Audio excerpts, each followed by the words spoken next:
Hello everyone, this is Marshall Gittler, the head of investment research here at FXPRIMUS, and today I'm going to be talking to you about the US 2016 presidential election.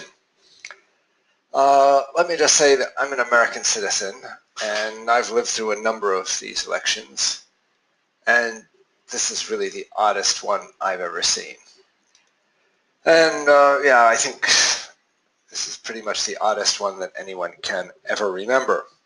We'll be discussing why it is and what's so odd about it, but anybody who's seen the news knows. Anyway, my prejudices will become clear throughout the discussion. I do favor one of the candidates over the other. That should become clear sooner or later. Because this is such an important topic for not just the markets but the world, I'm not just going to discuss the candidates and their chances. I'm going to really start from the beginning. I'm going to describe the structure of the U.S. government and really what powers the president has. Why is the president thought of as so important? Then I'm going to discuss the way that the U.S. elects a president. It's really not so simple. In fact, it's rather complicated how the U.S. elects the president. Then we'll discuss which candidate's likely to win. After that, I'll get into more detail about the candidates themselves, what their policies are, and what the impact of each candidate winning would be. Now, first off, the structure of the U.S. government. By the way, if I'm talking too fast or if you can't hear me, please, there should be a little box for questions. Just let me know, and I'll make any changes necessary. So, how the U.S. government works. There are three parts to the U.S. government, three branches. The executive branch, which executes the laws, that's the president. The legislative branch, which makes the laws, that's Congress. And I'll describe what Congress is later. Then there's the judicial section, the courts. So there are these three branches that actually have quite equal powers. The president is not the king by any means.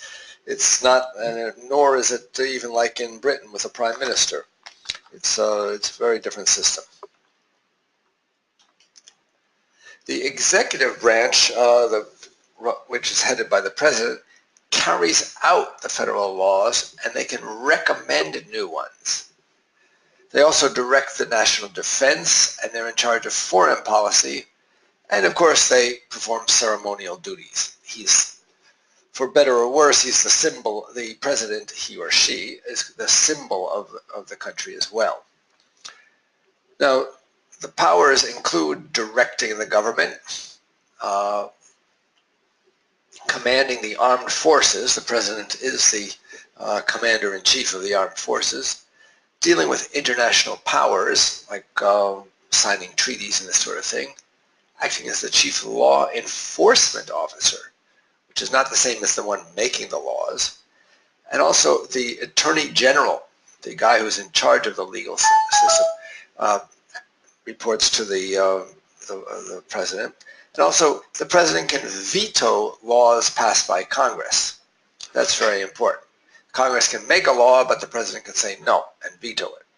Although then Congress can go back and veto the president's veto, but that's another matter. So what are the president's economic powers?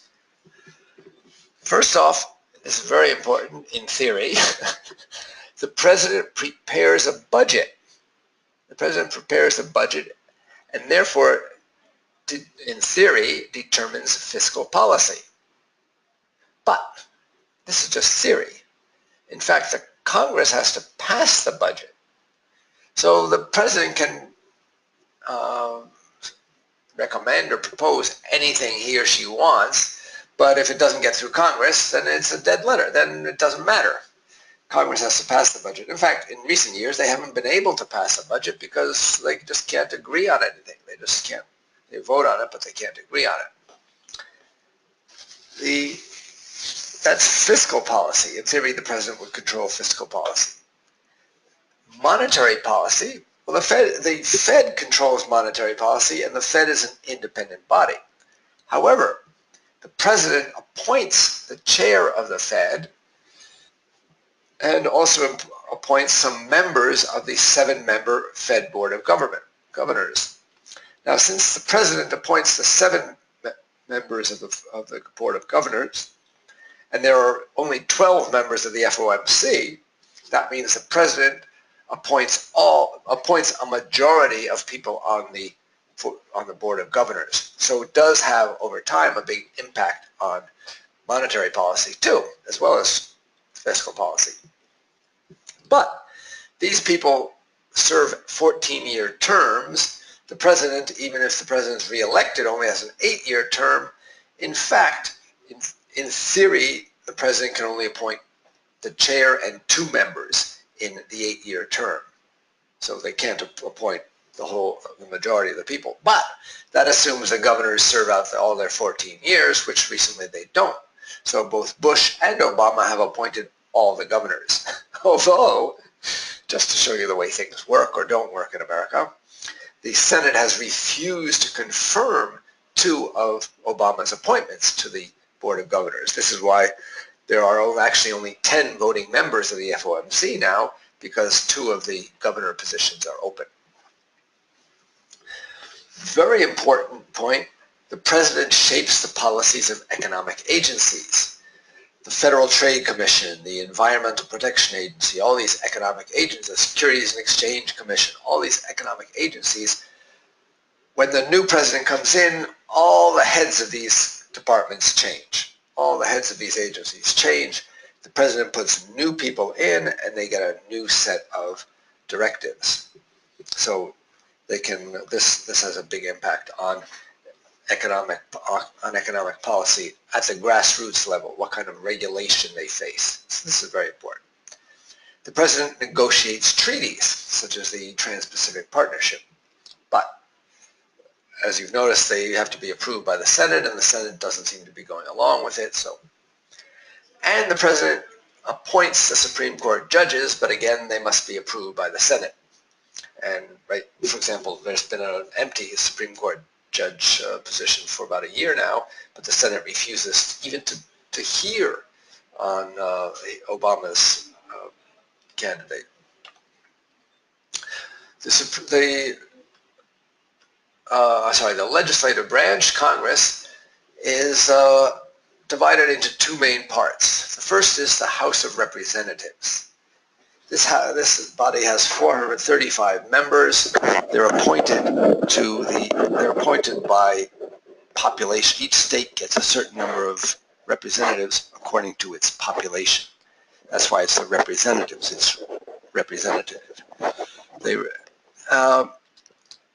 Still, it's not proportionally representative because each state gets 1 representative plus a certain number for its population. So even a tiny state, I believe, will get 2 people in the House of Representatives, although, they still are overrepresented. The Senate has 2 members from each state. 2 members from Rhode Island, which has 800,000 people, 2 members from South Dakota, which has 600,000, or Wyoming, 600,000, and 2 members from California, which I believe has 33 million people and a GDP higher than most countries. Just as a side note, America occasionally goes to war to bring democracy to various countries, but America itself is not particularly democratic. What kind of a country is it where 600,000 people and 33 million people have the same kind of representation? I don't know.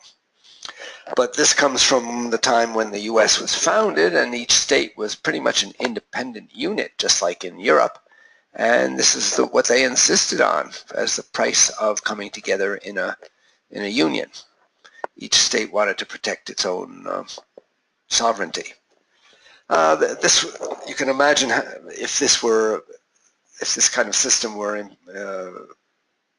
to be developed in Europe, that this is the kind of thing where each country has its own unique history and culture. This is the kind of setup they might decide on. Anyway, the legislative branch, their main task is to make the laws, which they do. The House of Representatives makes a law, the Senate makes a law, then they put them in committee and they have to make it so it's the same law, and then they both pass them. And that's how laws get passed in America. Then the president can veto it, but then these guys can override their veto, override his veto if enough people vote for it. So they pass laws. They originate, the House of Representatives originates all the spending bills. All the money that's spent in America comes from the House of Representatives. The Senate impeaches officials. You may remember they tried to impeach, which means to get rid of, Bill Clinton a few years ago. And the Senate also approves treaties. The judicial branch, which is headed by the Supreme Court, interprets the Constitution. So the House and the Senate can pass a law, but the Supreme Court can say, no, that law isn't constitutional, et cetera, et cetera. So as you've noticed, what I've been laying out is the way each part of the U.S. government can interfere with what the other parts are doing. This is not a bug. This is a function. This is the way the U.S. government was designed. This is not a bug, it's a feature. Whoops. The people who set up the U.S. government were very worried about they had split off from Britain.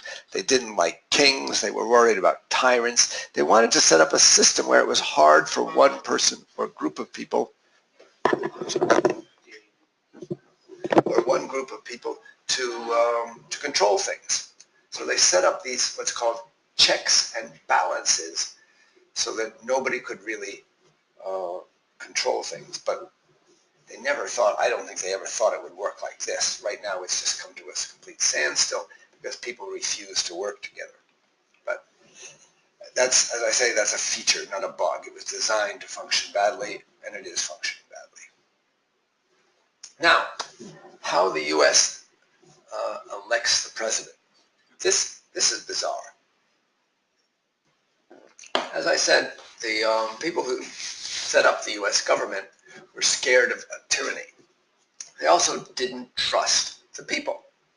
They didn't trust democracy, and they didn't trust the representatives, or they didn't trust anybody. So they designed a system where the people do not really vote directly for the president. Believe it or not, when you go in to vote for the president in America, you're not voting for the president, you're voting for what's called electors. Each state gets one elector for every representative it has in Congress. 2 for its people in the Senate, plus however many in the state House of Representatives. These electors then meet, I think in late December or early January, I can't remember. They meet and they elect the president. I know this is kind of a bizarre system, but that's the way it is. So you vote for the electors vote for the president. Now, when you go in to vote, it doesn't say a list of electors or something. It says Donald Trump, or it says, or Hillary Clinton, or whoever. And then there are electors who are pledged to go and vote for those people. So you're voting for them, but you're voting indirectly. Now here's the key point that makes this system so unique. 48 out of the 50 U.S. states allocate the electors on a winner-take-all system. What this means is you don't have to win 51% of the vote. You only have to win 51% of the electors. It's a big difference. Now, it's possible to win the election without a majority of the votes. Bush did it, and it's perfectly legal. On the other hand, it's very difficult, although not impossible, to win without winning a few certain large states that have a lot of electoral votes. Now, just to complicate things, sometimes the electors are pledged to vote for certain people, but they're not required to. There's no law that says they have to, and there's no penalty if they don't. And sometimes they don't. I think in history, like 150 electors have voted for other people. That's out of 538 electors every election, so it's not a lot of people, but just to say that it could be that Trump wins the election and the electors decide not to vote for him. That's in theory possible. That's why I mentioned that, this obscure point.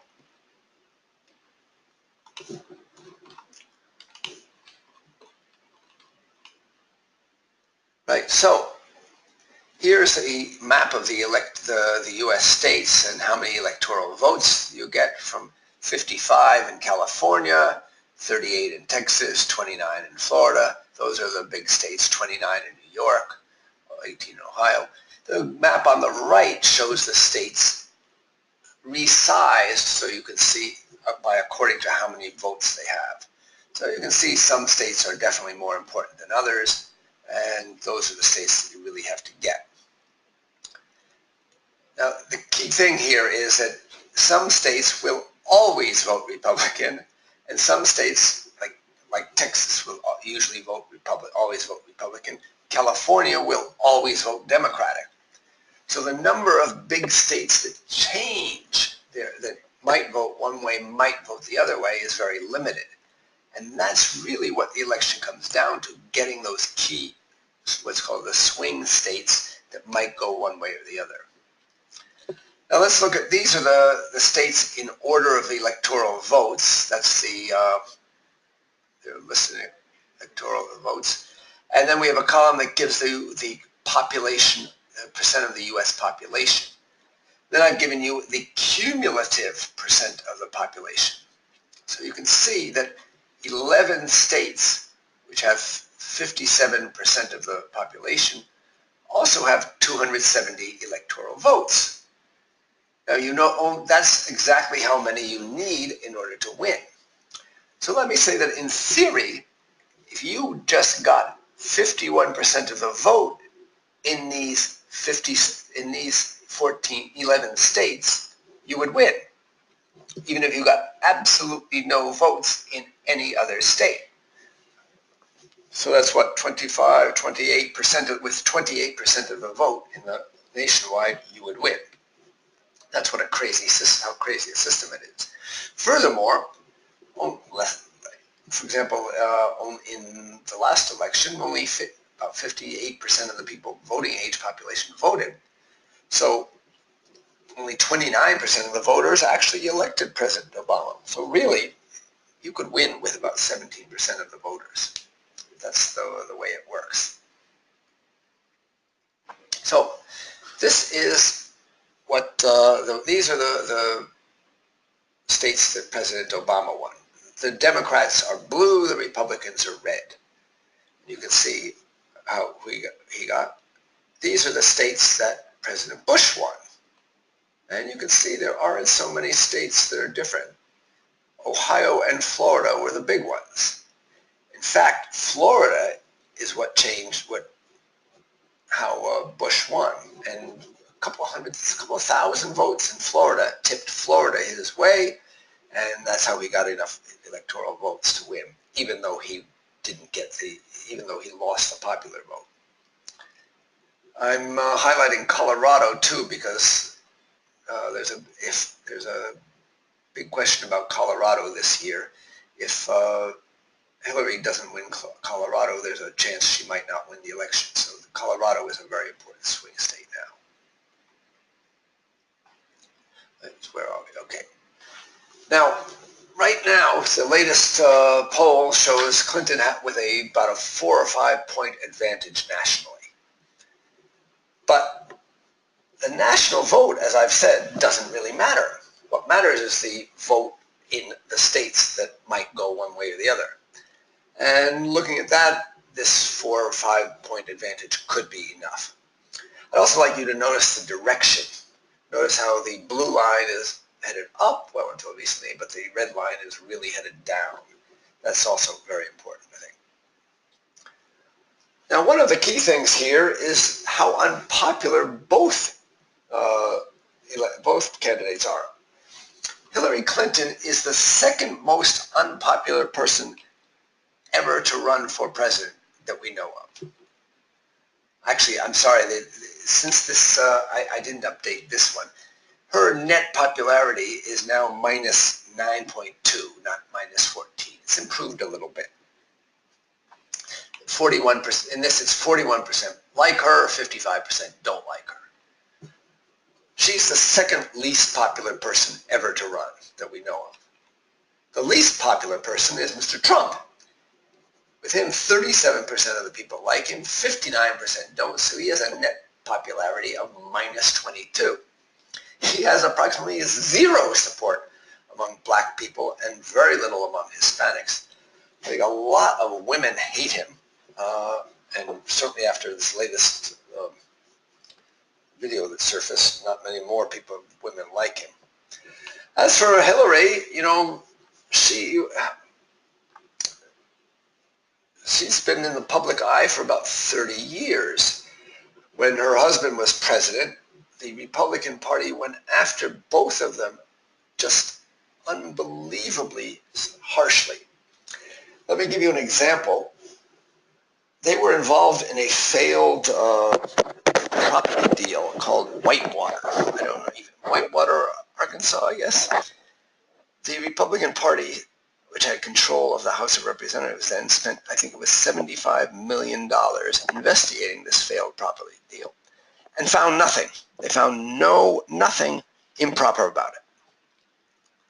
They spent $7.5 million, or about 10% of that money, investigating the 9/11 event, investigating the attack on the World Trade Center, the Twin Towers. They spent 10 times that amount trying to find something about the Clintons. So for 30 years, people in America have heard stuff like this. Unbelievable criticism of her and rumors and things. So a lot of people will believe it. You know, you hear something repeated for 30 years, you start to believe it. So that's why a lot of people don't trust her or don't like her. And the young people preferred Bernie Sanders, who presented a lot of impossible things that sounded really good. So both of them are very unpopular. How did two such unpopular people get to where they are now? Well, not everybody votes. First off, if we look at this table, each square represents about 1 million people. And so this represents about the entire voting population of the U.S. So out of the 324 million people in the U.S., 103 million can't vote. They're children, they're not citizens, or they're felons. Now, there are people who can't vote, and there are people who don't vote. There are another 88 million people who could vote, but they just don't vote at all. If I don't register today, I'm going to be in that group. Then there are people who may vote in the general election, but they don't vote in the primaries. I don't vote in the primaries because I don't live there. This is 73 million people. They vote in the national election, but they don't bother voting in the party primaries. So we get left with just a few people, the 60 million people or so, who vote in the primaries. And out of those, Trump didn't even get a majority of those. He got a plurality. You know, there were 18 people, I think, running, 16, 18 Republicans running. He got the most votes, but it wasn't a majority. Clinton did get a majority. So that's how these two people who are very deeply unpopular with the populace as a whole managed to get their nomination. Now, who's going to win? Right now, the market sees a 79% likelihood of a Clinton victory. When I did this webinar, I just replaced this graph an hour or so ago. When I did this webinar a week ago, it was 67%. So I think after the first debate, her odds have increased. It's become much more likely that she wins, or the market thinks that it's much more likely that she wins. This is from a betting site, the Iowa Electronic Markets, where you can actually bet on who's going to win. Now that's the winning. There's another website called 538. 538 refers to the total number of electors, as I said. This is run by a very good statistician named Nate Silver, and they analyze the polls and give an estimate for how they think things are going to go. They are forecasting now that Clinton has an 81% chance of winning. Trump has a 19%. As I said, when I did this 2 weeks ago, the odds were 56% to 44%, so it was much, much closer. Trump's disastrous showing in the first election, in the first debate, plus this video have really harmed his chances. Although on their estimate, she's not going to even win the popular vote. They have her estimate she's going to get 49% of the vote. They estimate she's going to win by some 120 electoral votes, which just shows you the difference between the Electoral College and the actual voting record, and why the Electoral College is what's important, not the popular vote. Nate also thinks that the Democrats can win control of the Senate, which would make it much easier for them to pass laws, or at least make it more difficult for the Republicans to pass laws. But interesting, the odds here have fallen. 2 weeks ago it was 56% to 44%. Now it's only 51 to 49%. I think what's happening is, as Trump starts to disintegrate, Republicans are putting less and less money into his and less emphasis into his campaign, and they're abandoning him and putting more effort into the Senate and House of Representatives campaigns. So while Trump's chances go down, the money flowing into these fights, and therefore the chances of winning these, go up. Right, so what are the policies of these two people? One of the important things, and one of the ways they differ from the current consensus, is on trade. Up to now, in the post-war period, there's really been a bipartisan consensus on trade in America. Both the Democrats and the Republicans have supported free trade. That's not very popular right now. And so President Clinton, I'm getting a bit ahead of myself. So Hillary Clinton has been actually walking back on her policies on this, and she used to support free trade, but now she's been expressing skepticism about it. I think she would still keep within the framework of what we have now, but she says she wants to enforce existing trade laws to prevent abuse.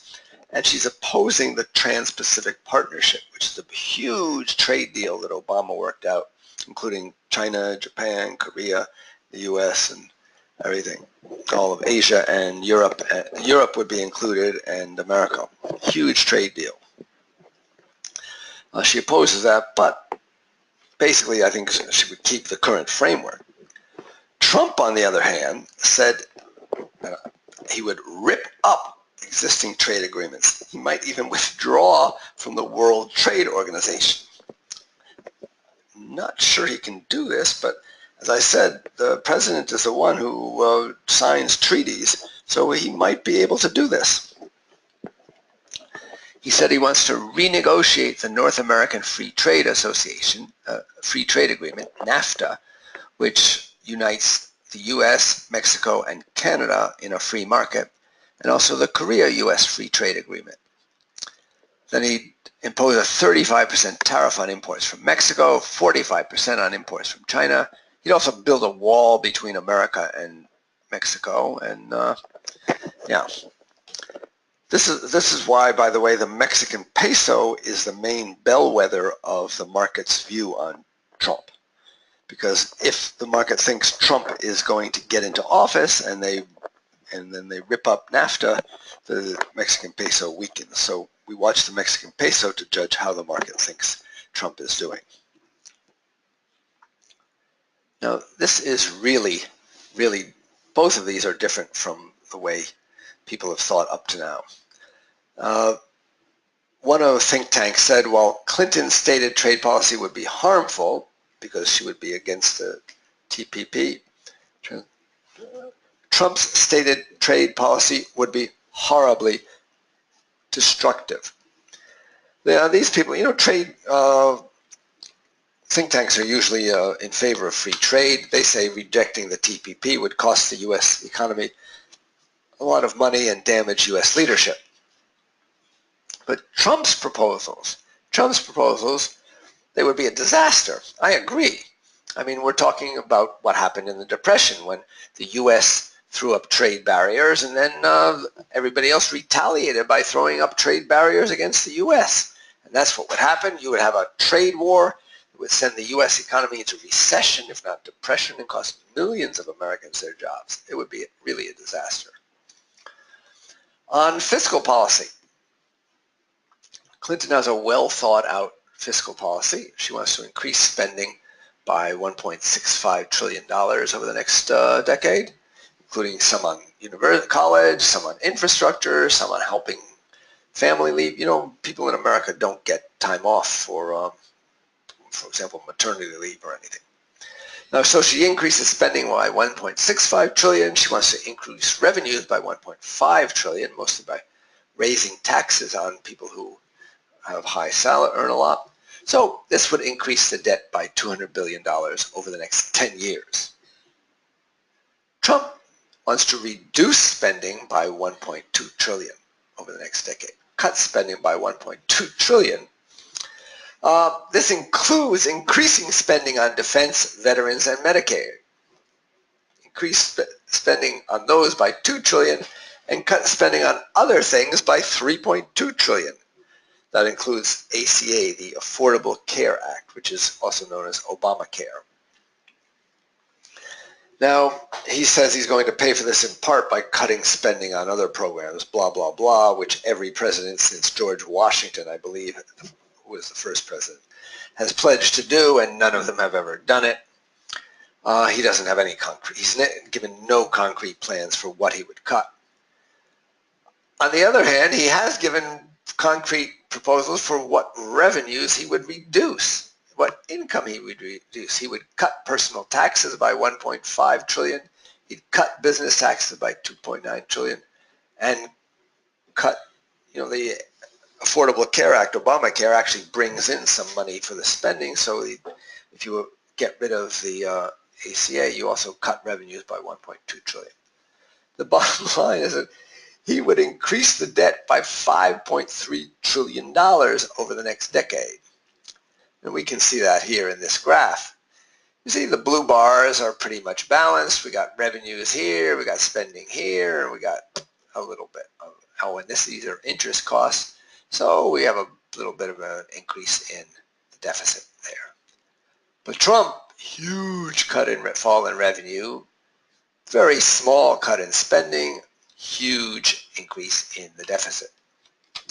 I'm not sure that would be so good for the dollar. So that's fiscal policy. Trump would be a disaster for fiscal. Clinton would be pretty neutral for fiscal policy. Trump would be a disaster for fiscal policy. Now, what about monetary policy? Well, I don't even have a slide for Clinton because Clinton hasn't said anything about monetary policy. Why is that? Because presidents don't talk about monetary policy.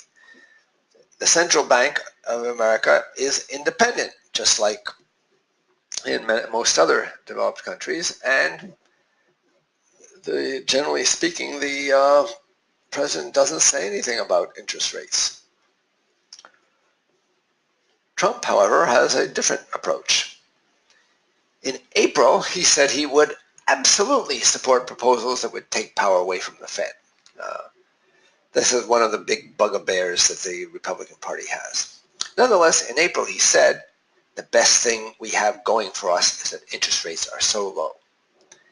In May, he said, I've always been a low interest rate person. And he pointed out, this is the only correct thing he said in his whole thing. He said, if they raised interest rates, that would send the dollar up and that would hurt the economy. He said this. I was amazed. It was intelligent. Then, for some reason, in September, he changed his tune. He said, I think the Fed is being totally controlled. They're not raising rates, and they're being controlled politically. He was arguing that the reason the Fed isn't raising rates is because they want to keep the economy going well, so Clinton gets reelected. He said Yellen should be ashamed of herself. Now, this is so ridiculous, I can't even know where to start.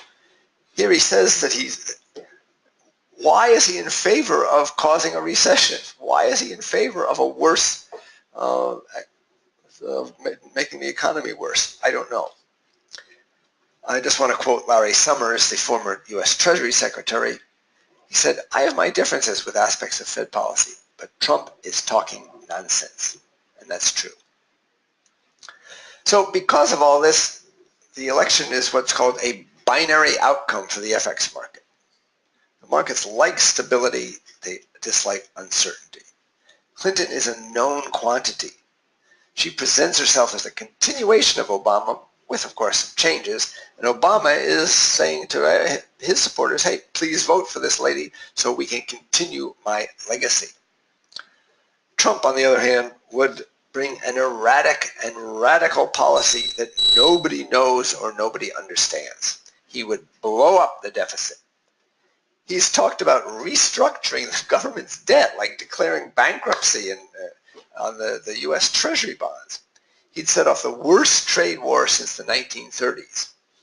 He'd withdraw troops from Japan and South Korea. He'd scale back on NATO. This would change the whole global balance of power and encourage Russia and China. And I mean, this would be unbelievable. The markets don't like surprises. They like stability and continuity. So this is why the market basically wants Clinton in there. Now, we don't have, it's hard to say what would happen here with this, but we can use some analogies to see what happened in other countries when people like this were elected. Trump's never had political office, so we don't know what the dollar would do under him. But he's a lot like Mr. Berlusconi, the former Italian prime minister, if you know him. Berlusconi was famous for, I think, what was it called? Boom boom parties. And there was also this underage escort who he managed to get her a new visa to stay in Italy, even though she wasn't even 18. One wonders about that. Anyway, so what happened when under Mr. Berlusconi? Well, the left-hand graph shows the dollar against the lira is the yellow line. The dollar wasn't having a great time. I think it's more interesting to look at how the dollar did against the lira did against the Deutschmark. That's the blue line. You can see pretty much the lira fell continually against the Deutschmark while Berlusconi was in office. That gives you a hint of what might happen with the dollar. That was during his first term. During his second term, Italy was part of the euro, so we can't look at what happened with that. But we can look at what happened to Italian bonds. This shows the spread of Italian bonds against German bonds. That's the yellow line. We've also got the spread of Spanish bonds against German bonds here. What you can see is that during this time, Spanish bonds, basically the yield on Spanish bonds went to more or less, fell to about the same level as that of German bonds. There was no gap. Sometimes Spanish bonds were yielded even less than German bonds. But Italian bonds, for a while it was going that way, but then as Mr. Berlusconi was longer and longer in office, they started to widen, and they never got down that far.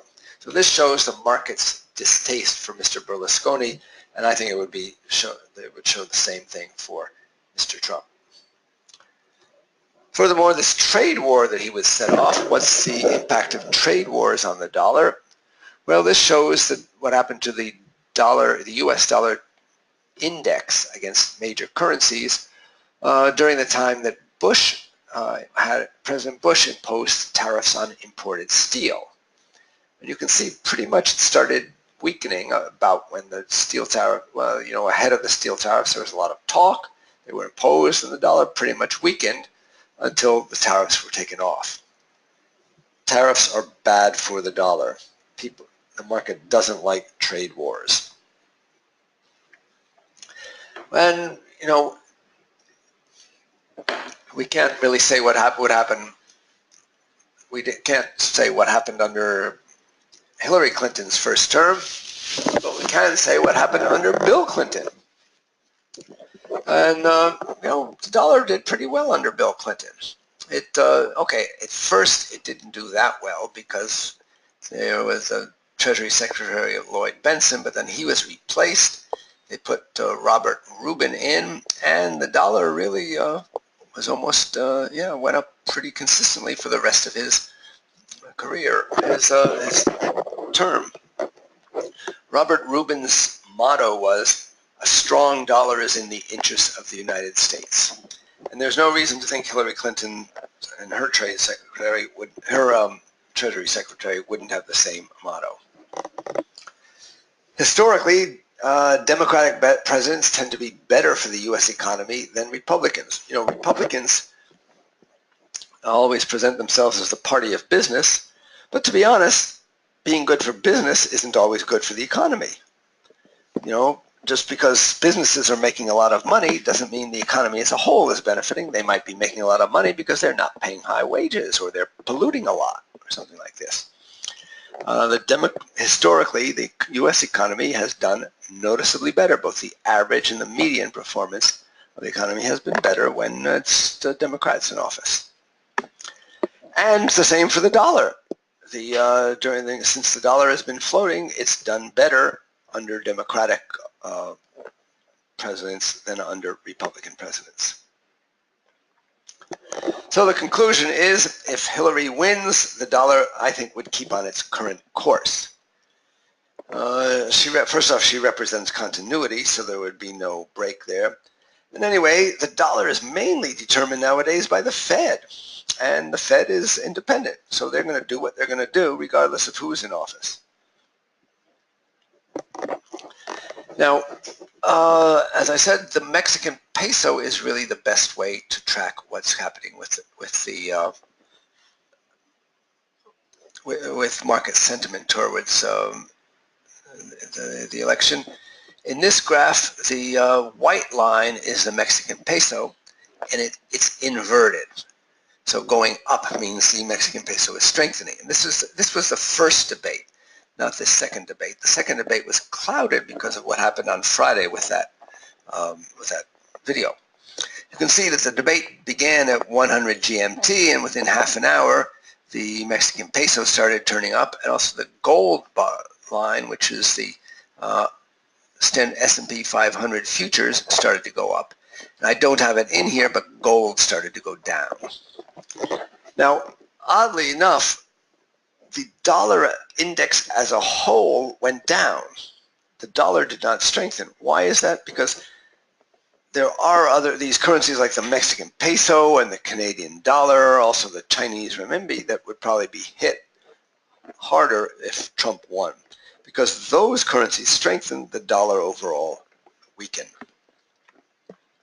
But I think that would just be the one-off impact of the news. It's noticeable that it didn't happen so much after this debate. Usually, the dollar appreciates ahead of elections. Now, please don't ask me why, because I have no idea, but this graph, I just looked to see what happened to the dollar leading up to and after presidential elections, and since 1973, it's generally appreciated. Furthermore, I looked at it between two-term presidents leaving office and others, and in fact, most of the rise comes from when two-term presidents leave office. I have no idea why this is. My guess is not much happens in the last couple of years of a two-term president. Not many major policy changes, and people have a lot of hope that the new president coming in will come in with new policies and make everything better. That's the only thing I can think of. That may be why you get a lot of enthusiasm leading up into for the dollar, leading into it when a two-term president is leaving office. Otherwise, looking at the combination of fiscal and monetary policy under both the candidates, Both of them have been talking about more infrastructure investment, although only Clinton's released a specific plan. But most of them want a looser fiscal policy. Especially Clinton wants a slightly looser fiscal policy. Under this, the Fed would keep up with its current monetary policy, which is to tighten. Now, a loose fiscal and tight monetary policy generally means a stronger currency. And I think that would be one of the reasons why the dollar might strengthen under the new President Clinton. Under Trump, yes, you would have a very loose fiscal policy, but then people would be starting to worry not just about loose fiscal policy, but the twin deficits, a phrase that I haven't heard in many, many years, and that could undermine the dollar. The other thing, and this I think goes either way, after the election there's likely to be increased focus on various emerging market currencies and countries that aren't really pulling their fair share of the burden of balancing the international imbalances. One thing people may not realize is that Germany actually has the highest trade current account surplus as a percent of GDP of any of the major countries. It's much, much higher than China. Although Taiwan also does, but of course Taiwan GDP is much smaller. Germany is actually one of the main might be one of the main focuses of attention. But I think they'll also focus on some of the emerging market countries like Taiwan, like China, that have been using currency weakness as a way of bolstering their exports. So I think because of this, these currencies may appreciate, which would lower the overall dollar appreciation. These currencies, with increased focus on them by the U.S. Treasury, they might not be able to intervene as much. Those currencies might strengthen. Some of these emerging market currencies might strengthen against the dollar. So the overall dollar index strength the overall dollar index might not strengthen as much as it would otherwise. And so that's what I'm thinking about. Before I sum up, I'd like to throw the floor open to any questions. If there are any questions now, please. We've got should have a little pad there where you can type in questions, and then I'll be glad to answer them.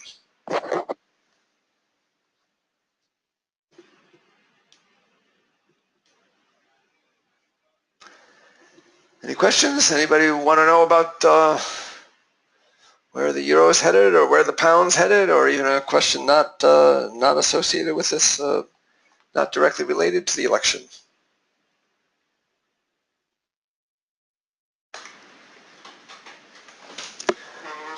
Okay.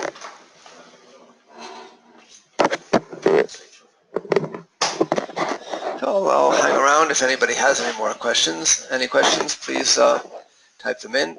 I'd just like we've got a question about Brexit. Yeah, Brexit, I think, is having a big impact. It's just starting to. People, I think, were overly optimistic about it. I should do a seminar about this too, or another seminar about it. The people who sold you Brexit, in fact, Boris Johnson even said this, our policy is to have our cake and eat it too. And now they're learning that they can't. That I think it's going to be a hard Brexit, that they're going to have to prioritize immigration, restricting immigration over gaining access. And it's going to be a disaster for Britain's exports. The country has a huge trade deficit, which is only paid for by having foreign direct investment and people buying gilts.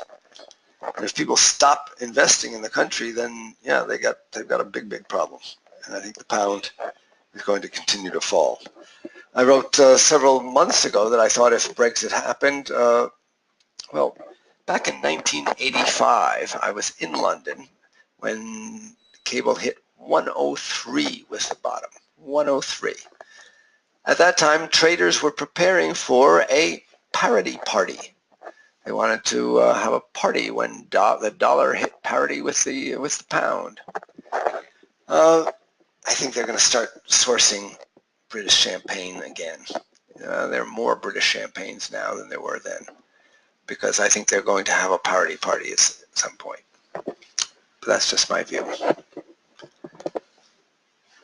So as for the election, I'm speaking not as an economist, but just as an American citizen. I'd like to say that it's a national shame that Donald Trump even got this far. I'm embarrassed as an American that he got this far. And I really, really hope he doesn't get elected. Because if he does, it will be a disaster for the American economy and a disaster for the dollar. Under Clinton, I think she's got her ideas. Basically, it will be continuity. I think the dollar will go up or down just like any other currency if she is in office. A lot will have to do with the Fed, and that's up to the Fed. U.S. elections and a hard Brexit. Well, the U.S. election comes right shortly after. That's November, but the Brexit is not going to have. They're not even going to start the clock going until next March, I believe it is. So, and then they've got 2 years worth of negotiations. The thing to watch out there is not the U.S. elections and Brexit, it's the European elections. In, I think, April of, is it March and April? There's French elections in next spring. And then there's German elections, and the whole Bundestag is being elected in the fall. And so those are what you have to watch out for the Brexit. There's no way they can make a lot of concessions and still get reelected, and that's going to be a problem for the British. Right, well, thank you very much. I appreciate your showing up here. If you have any more questions, marshall.gittler@fxprimus.com. And I look forward to talking with you at the next time, and wish you safe trading. FX Primus, the safest place to trade.